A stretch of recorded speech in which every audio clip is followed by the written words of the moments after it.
Según la RAE, el costumbrismo es una tendencia artística y literaria que elige las costumbres típicas en la obra que... Sale pa' allá vos, ¿qué me vaya a venir a decir a mí lo que es el costumbrismo, que es ese pichí? ¿Quién te explica los chilensis mejor que un chilensis? Oh, no soy material en los hueones yo.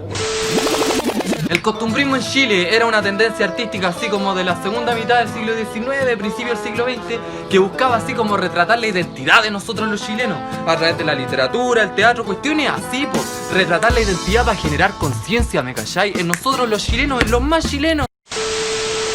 Lo primero en lo que nos fijamos es en el lenguaje. Debes de aprender a cacharpearte, puñeco. Cacharpearte, del verbo cacharpear, dícese de la jerga chilena, vestirse con prendas nuevas o con galas. Yo me cacharpeo, tú te cacharpeas, ellos se cacharpean, vosotros os cacharpeáis. Continuemos. Porque cuando yo esté más vieja, ¿tú serías el patrón? El orden jerárquico imperante en el campo, con los patrones, mayordomos, inquilinos y peones, reflejó de manera patente el ordenamiento semiestamental que caracterizó a nuestro país durante los siglos XVII, XVIII, XIX e incluso parte del siglo XX. ¿Quién la haya patrona pata pela con los jundillos amarrados con tira?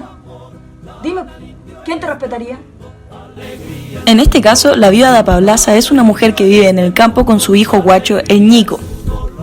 Todos los personajes parecen tener un nombre, sin embargo, en el caso de la viuda, como personaje principal, nunca se da a conocer el verdadero nombre de esta mujer. Al parecer, toda su identidad depende de un hombre muerto, a Pablaza, y que ni siquiera aparece en la obra. ¿Qué? ¿Machismo en la sociedad chilena? ¿Invisibilización de la mujer? Oiga, cabrito, ¿qué tiene que ver la viuda de Pablaza con todo esto? Costumbrismo es, no sé, pues, los guasos quincheros. ¿O que no le enseñaron en el colegio? ¡Cállese, señora!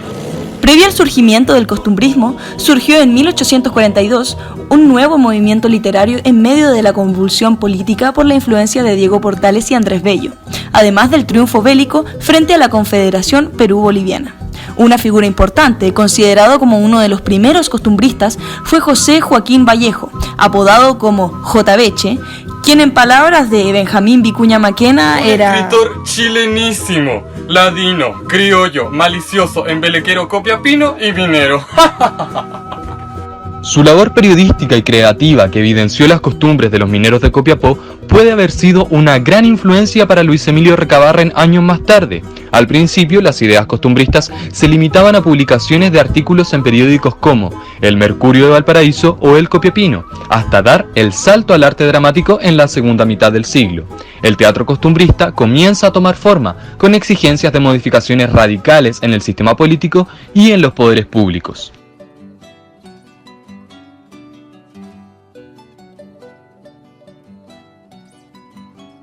Bueno, con el teatro costumbrista comenzamos a creer en nuestra identidad. En escena estaba nuestra realidad. Más tarde empezó a educar, a elevar nuestro nivel de conciencia. Fue ahí cuando nos comenzamos a organizar. Muy interesante lo que nos cuenta don Luis. Bueno, cuéntenos un poco más del teatro obrero.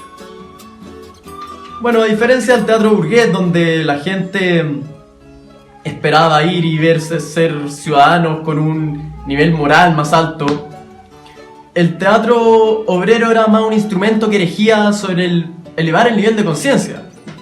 Que fuera más que un simple pasatiempo, fuera algo como una institución moral. Muy interesante lo que nos transmite el aquí presente don Luis Emilio Recabarren. Bueno, supongo, don Luis, que el gobierno escuchó su demanda. ¿Cómo va a escuchar el gobierno? Esos canallas nunca han escuchado nada. No, ¿sabe qué? Perdón, yo no me presto para incoherencias. Permiso.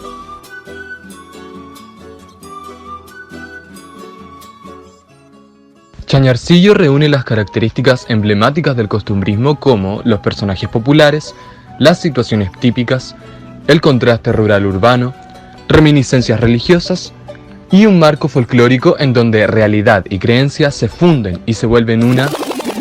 Ahora sí, muy friqueado y todo, pero ¿qué tiene que ver esto con el costumbrismo? La obra es considerada una epopeya de la vida del pueblo en el norte del país, durante el auge de la explotación de la plata en la primera mitad del siglo XIX. Ya, pero loco, perro, ¿para qué hablamos de estas cosas? Son temas del pasado ya. Claro, es cierto, porque hoy en día ya se acabaron todas las injusticias sociales y ya no es necesario salir a marchar. Porque ya no es necesario que existan articulaciones de lucha popular con la eficiencia que tienen nuestros líderes. Cabros, esto no prendió. Porque la represión de parte del Estado es tema del pasado y ahora las demandas del pueblo son escuchadas, ¿cierto? Guerra contra un enemigo poderoso, implacable, que no respeta a nada ni a nadie. Claro, algunas cosas no cambian mucho, pero de todas formas cabe preguntarse, ¿cuál es nuestra actual cuestión social? Vemos que aunque las problemáticas y las injusticias para la clase obrera continúan, el teatro no se ha quedado solo en eso. Vemos que hoy hay aún más luchas sociales a las que el teatro ataca, en donde el teatro costumbrista no se ha quedado atrás. A raíz de la globalización, hemos visto cómo nuestra identidad cultural ha entrado en una etapa compleja, en donde ponemos en duda nuestras propias costumbres nacionales. Y surge la pregunta, ¿es el costumbrismo de hoy igual al de comienzos del siglo XX? En la actualidad, el costumbrismo ha evolucionado a medida que se desarrolla nuestra sociedad.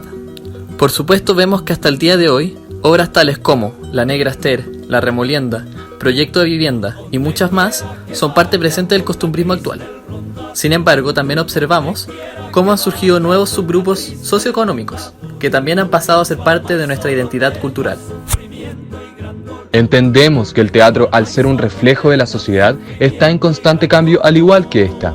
La identidad chilena ha pasado por procesos que aspiran a una consolidación total, pero su crisis se ha mantenido constante, pasando por nuevos procesos de construcción y destrucción sin llegar a un total y concreto desarrollo, como si nuestro país continuara en una etapa de pubertad sin definir su identidad, porque, al fin y al cabo, ¿cuál es nuestra identidad? O mejor dicho, ¿tenemos una identidad propia y pura? $10 was